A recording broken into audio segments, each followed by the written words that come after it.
Hey guys, Captain Matt. Good morning from Marathon. Beautiful day out here today. As you can see, we've got a little bit of wind just heading down the canal. It is 11 a.m. So what I'm going to do today, guys, I'm going to go yellowtailing.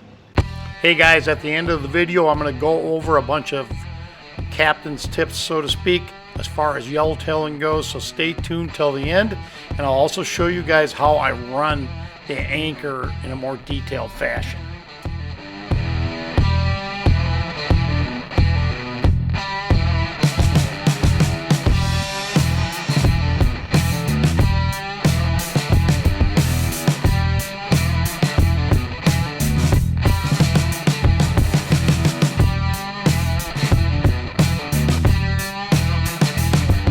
With yellowtails, any reef edge fishing or patchery fishing, you got to really know what your current's doing. So right here, this is showing the tide today, right now. So we're just coming out of high tide here, halfway down. When you hit slack tide, when there's no current, it's dead middle between high tide and low tide. So slack tide today, and this is off a Night Key channel, which is the east side of the 7-mile bridge. So slack tide's going to be about noon at that particular location. So when you guys are calculating that, if you're going to be 5 miles out on the reef, slack tide's probably going to be a half an hour different, probably a half an hour later than when you're at the bridge. So what I'm doing today, okay, I want to be yellowtailing. I'm going to be fishing just whatever's biting out on the edge of the reef. Your maximum tide's going to be at that bottom low tide right there. All right, maximum tide will be at the bottom low tide. In my opinion, and it's not always, probably, you could probably ask 10 of us, you're going to get 5 and 5 on this. I like fishing the outgoing tide the best. So when we hit slack tide, the tide that it built in stops, then it's going to start going out after slack. So that's the tide period I'm going to hit. That's why I'm leaving at 11 o'clock instead of early this morning. Okay guys, here you go. I'm starting to mark some yellowtails. Now here's what you do. They're not always in the same spot. So I've got my track turned off now. I came through here, I marked a bunch there, marked a bunch there. And what I'm doing is kind of a grid pattern here. Okay, I'm in 58 feet. I'm doing a grid pattern through here. I've went over that spot twice and marked them. They are still there. I stopped the boat here and I let it float. So that's my direction of my float. Now look at that screen lighting up there. That's a pile of them. So what I'm gonna do here is, my drift was here. I'm going out there. That's how my boat floated in. I'm gonna throw my anchor like right out here. But that's what you wanna see on your locator. And I do a grid pattern back and forth, until I see that, and then I verified it 2 more times that they were there. So I'm going to drop anchor here. I'll cue you guys in a bit. Hey guys, here's the anchor. If you're in Marathon, you want to run this setup, I'll explain more later. I got to get her in there right now. Now you need to know what your setup is. I've got 200 feet of anchor line here, guys. 200 feet. That is a claw anchor going out. I'm already tied off on my cleat. We'll see if she hooks up right away. All right, guys, I've got the anchor down. The boat's just swinging around. Claw's just starting to grab. So what I've got here, I do 2 different things. This is a cage. I got a 24-ounce weight on it to help. I'm gonna put a frozen chum block in. I'm gonna drop this down. We're in 60 feet of water. I'm gonna drop it down 50 feet. It's nice, you can drop I have the weight on, okay, I've got the weight on the outside. This is a 300-pound crimp on there with mono. I can slide it in a rod holder and it holds it in place, which is kind of handy when you're dealing with chum.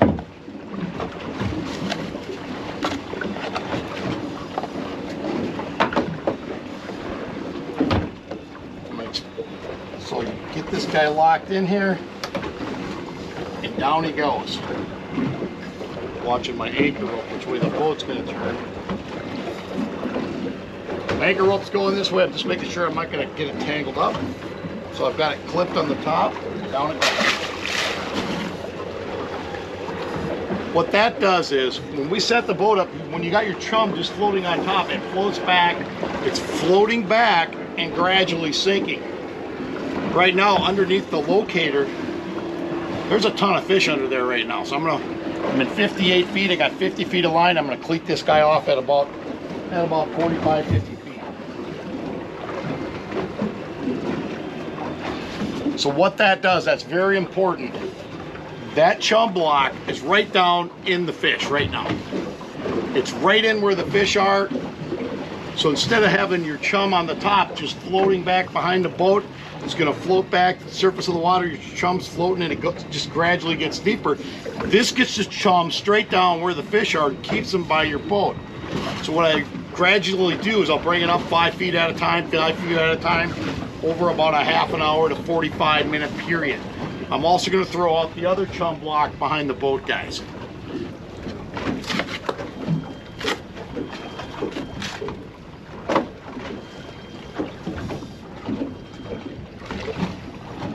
All right, guys, so we got the chum blocks in.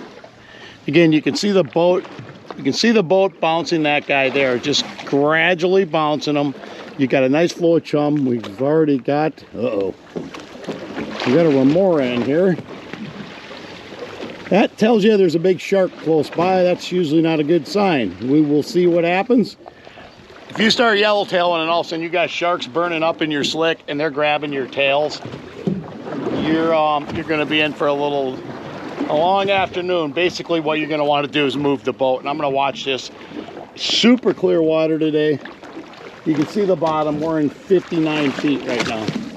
That's a pretty good size remora right there. 59 feet, super clear. I can see right to the bottom. So if we get the yellowtails going, we'll have no problem seeing them. Very important, once you guys start fishing or start chumming, I do not, no matter what, put a line in at a minimum at least 15 minutes. Blue runner's just burning through the chum slick. 15 minutes, guys. No line goes in the water on my boat. Ideally closer to a half an hour. You got to let the fish get comfortable in the chum slick eating. We'll go over some of my rod selection, what I got out here today. I've got one with a piece of wire on it here with a little hook, and I've got one medium-sized yellowtail hook, one small yellowtail hook. This one's not rigged yet. Generally, while I'm waiting for the chum to start working and doing that stuff, I'm taking a look at the current, getting ready to go. I've got 3 different weights. I've got no lead, small lead, and medium lead on my rods right now, and I'm going to set it up and put one more with a heavy one on it for once the current gets going. We're kind of right at slack tide right now, which is ideal because it's going to start turning and start pushing out, and that's usually the best bite. Blue runners. Anyway, they're starting to find the chum slick. You can see down deep there's a bunch of fish burning down there as well. They're burning in on that block I got lower.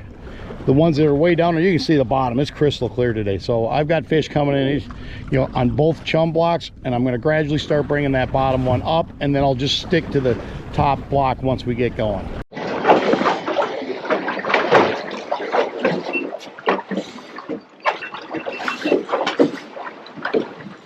little jerks are tearing up my chum, guys. I'm going to put a little Oats out here right now.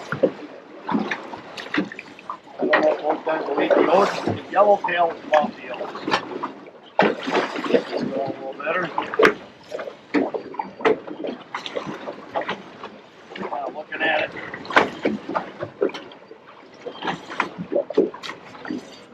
I do some free-handed like that, and also I'm going to take these and mix these into some salt water. Giant ball of yellowtails just came in on the Oats. You see that? Giant ball of yellowtail right there. So we've got the yellowtails coming in. Very magical. You can see them out here. Craziness. Right there. As soon as I put them oats in, the ball of yellowtail came up and ate the oats. So we're going to let those guys settle down. We know we got them coming in. What do we got here? Houndfish. Hate those guys. But you can see the yellowtails down on the bottom now. They came up and ate the oats and went back down. So what they're doing is they're hanging out down there, working on this chum bag. I'm I'm going to bring it up about 5 more feet.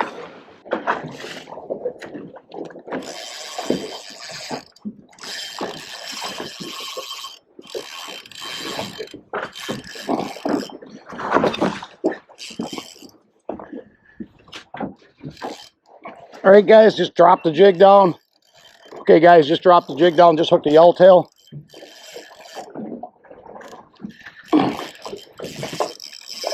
Big thing is get his head coming up. There he comes. Hard to see where he is, but with all the rest of these fish, there he is right there. There we go. Nice yellowtail in the boat. First one, guys. All right.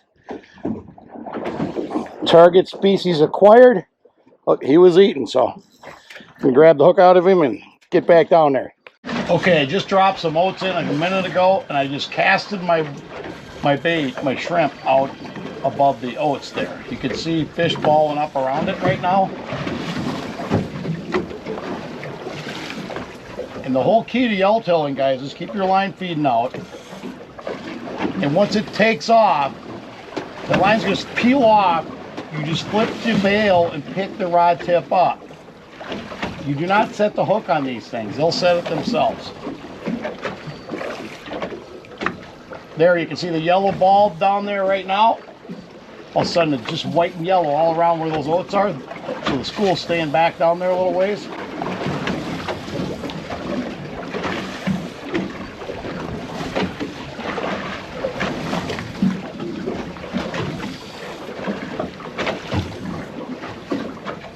And literally, a lot of times you got to go almost out to the end of your spool. You need to almost go to the end of it when you really get into the bigger flags. They seem to hang back at the end of the spool.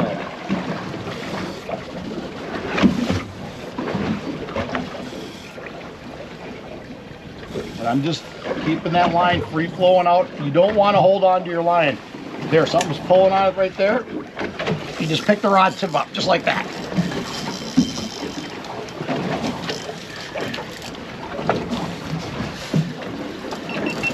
All right.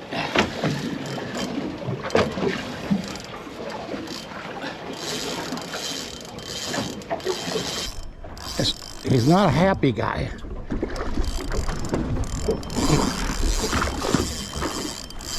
He is going to somewhere.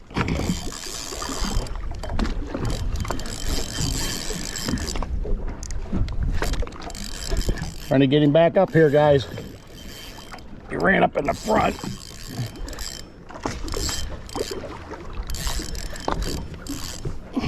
Uh-oh.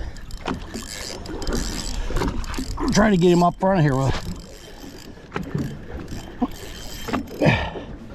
Be prepared. Wasn't that the Boy Scout motto? Be prepared.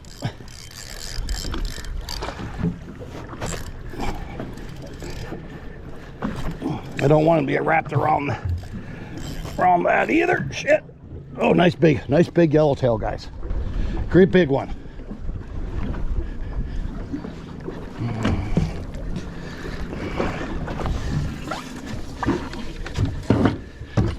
Get my damn net out. Wasn't quite ready for that size yet. You never know. That is a tank. Okay. All right, guys. Absolute stud yellowtail, giant flag there. Captain didn't have his net out, bad captain. Anyway, absolutely fantastic fish. Look at the size of that sucker. Holy crap. That thing is huge. That's what we're looking for. We're looking for the flags. And we found one. I'd rather catch one of those than 10 regular ones, you guys. Get him out of here. Hooked right in the front. They do have some sharp stuff on them, so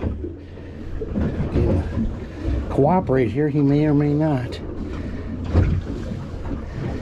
He's got lockdown on me. All right. There, I got him. Absolute stud of a yellowtail. Give you guys a better look at him. out here in the sun.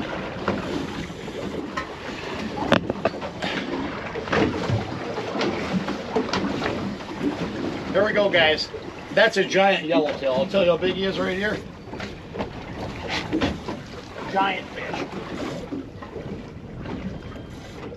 He is 20 and a half inch yellowtail. 20 and a half inches. That's what we're looking for. I'm gonna get back in there. All right, guys, I just cast back out. I dropped some oats in. And as soon as I see where the yellowtail are balling up on the oats way back there, then I cast over the top of them. I think one just grabbed me there a second ago. I cast over the top of them. I got a little bit heavier jig on just to get it down underneath them houndfish.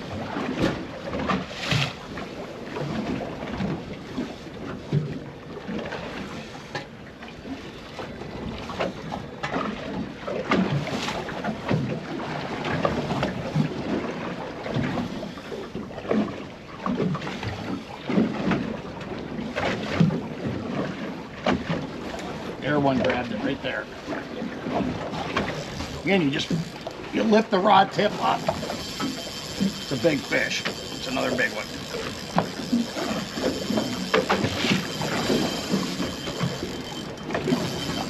Uh-oh. That might not be a yellowtail. Oh shit, that's something big.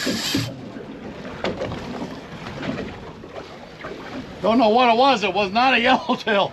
And that can happen, guys, around here. I mean, I had to grab what I did is I grabbed the whole of the side of the reel, palmed it to stop him. I didn't want him to peel off all my line. All right, guys, we got something on here. Coming up under the boat now. Very big yellowtail. Got him coming up. We do that first big power run. Yep, another great big one. Boom! All right. So what I've got going, that's 3, limits 10. I'm gonna get enough for dinner. There we go, Mr. Yellowtail. All right, guys, let's talk about the oats a little bit. Right here, I got like a 2-gallon bucket, and I've got an ice scoop. I mixed up 1 tub of those oats with some salt water and let it sit for like that first half hour. You can see it clumps together very, very thick. You can also take and roll your bait up in a ball of that and drop it to the bottom. Another shrimp.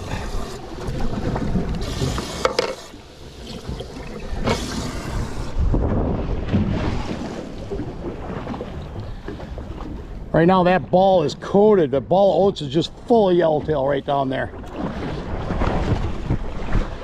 It's right there, you can see it, guys. It's all just a big ball of yellowtail. So I'm gonna throw my shrimp that direction. It'll sink down into them. See if we hook up another one here.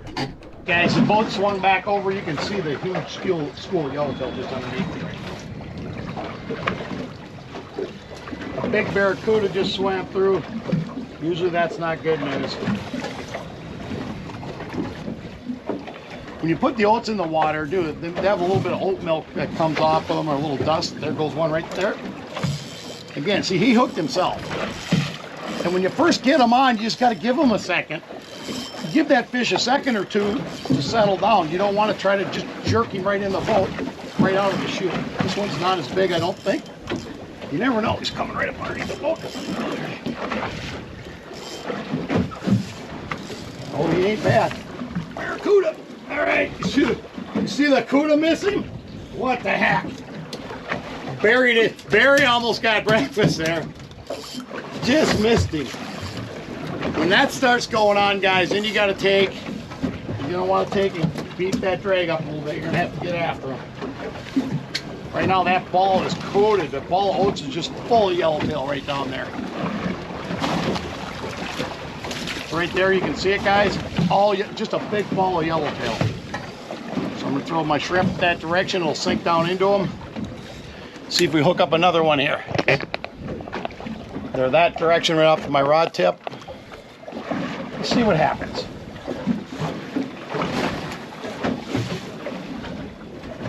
Nothing happens if you have your bail closed, I'm going to tell you that.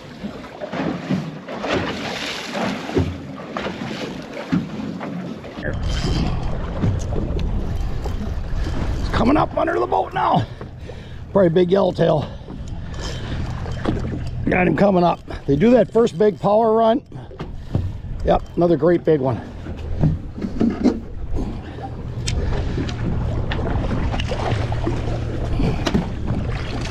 All right, awesome. Another tank of a yellowtail, guys. Again, the boat's swinging back and forth. I'm all the way over this direction now. That's when you want to drop a few oats in the water. The boat's just starting to swing back. So I'm going to just a couple little handfuls in. Get them going. The chum's flowing, but they love the oats. As you can see, Mr. Barracuda's right there, looking at my oats. So he's sitting there looking at them. Give you a better shot. There he is right there. He's after my yellowtails. They love yellowtails, guys. So the last one I just caught, he's coming up. The cuda seen him coming. I had to take it up, crank the drag down, and just power the yellowtail up to the boat, otherwise it's going to get eaten. So what I typically do, so we've got the cuda. I like the drag not super tight when I initially set the hook, because right there, he's taking off with it. All right, he's going to get the first couple head pumps, and you got to let that fish run a little bit at the first couple. Then you tighten the drag up. Now's the race. The race is on, the cuda race. All right, the cuda race is on. I don't know where he is. I don't know where my yellowtail's at. Gotta get him in the boat. All right. Let the boat swing over. Give it a couple oats. Be prepared with your rod. As the oats get out and you see the yellowtail ball come up onto the oats, that's when I cast my jig above the oats and drop it down in. That's where we get these guys, these beautiful big flags. Okay, guys, I've had a bunch of charters asking me, Matt, why do you use the anchor ball? What is the anchor ball? And why don't you use that nice front spade anchor up there? Why don't you use that anchor when you're anchoring? Why are you using this contraption here? So I'm going to show you what happens. First of all, if you're up by Islamorada and stuff, the bottom's a little more forgiving up there, I believe, for anchoring. When you get down towards Marathon, it's rocky. So if you got that beautiful Delta anchor up front there and you like it, if you're going to yellowtail out on the edge, you're not going to want to use that anchor. So what we have is the grapple or the claw anchors, what I've got down here. I carry, that anchor has 200 feet of line, just about 4 or 5 feet of chain on it, and then the ball. So I'm going to run up front. This is going to go around the line. I'm going to clip this on it, drop the ball, and I'm going to show you how to retrieve, how you're going to retrieve your anchor, because I'm going to pull this one in by hand.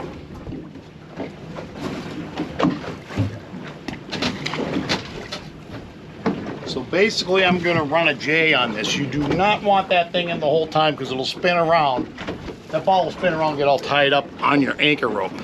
So if you guys watch, I'm going to run kind of, the anchor's angled like this. I'm going to go out to the left and make a big J with it and pull the anchor up off the bottom with the boat and the ball.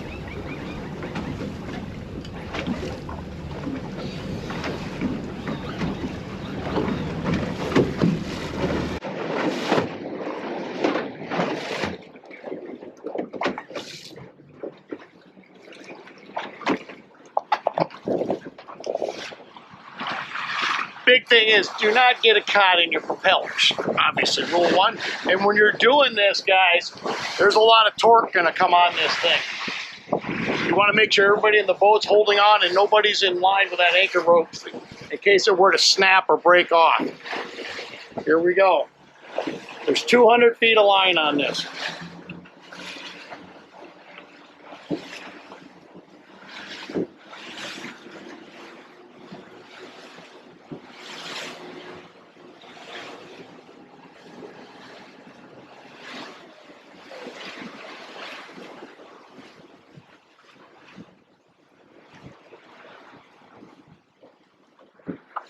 That's it. Okay, so once you do your J around the anchor with the ball, you run the ball down, it'll float. Like I said, the ball will come down and set on the anchor. If it's windy, you guys, you're going to want to position the boat upwind of the ball. It just makes it easier. The wind will push you right to it as you're pulling the line into the basket. I'm going to go over my anchoring setup for down here in Marathon.